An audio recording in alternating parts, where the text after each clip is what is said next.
आप देख रहे हैं रियल न्यूज ऑफ इंडिया।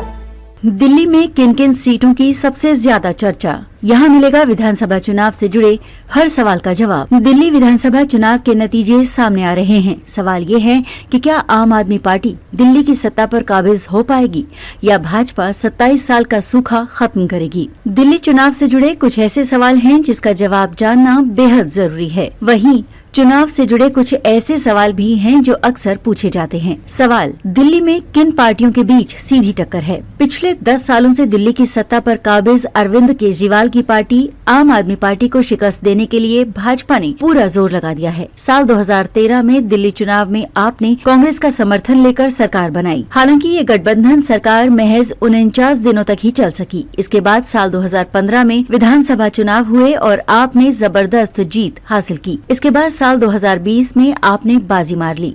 इस बार यानी साल 2025 के विधानसभा चुनाव में आपके बीच जीत का चौका लगाने का मौका है। वहीं भाजपा की कोशिश है दिल्ली में पिछले 27 साल के सूखे को खत्म किया जाए। बता दें कि पिछले 10 साल से कांग्रेस दिल्ली विधानसभा चुनाव में शून्य पर सिमटी है। सवाल, नई दिल्ली और कालकाजी सीट की क्यों हो रही चर्चा। नई दिल्ली विधानसभा सीट पर खुद अरविंद केजरीवाल चुनाव लड़ रहे हैं। वहीं बीजेपी की ओर से पूर्व सीएम साहिब सिंह वर्मा के बेटे परवेश वर्मा और शीला दीक्षित के बेटे संदीप दीक्षित चुनावी मैदान में उतरे हैं। कालकाजी विधानसभा सीट पर मुख्यमंत्री आतिशी चुनाव लड़ रही हैं। वहीं भाजपा की ओर से रमेश बिधूड़ी और कांग्रेस की ओर से अलका लांबा ने चुनाव लड़ा है। कैसे होगी वोटों की गिनती। इलेक्ट्रॉनिक वोटिंग मशीन के जरिए वोटों की गिनती होगी। बता दें कि विपक्षी नेता कई बार ईवीएम की विश्वसनीयता पर सवाल खड़े कर चुके हैं। ईवीएम या electronic voting machine vote record करने के लिए एक इलेक्ट्रॉनिक मशीन है।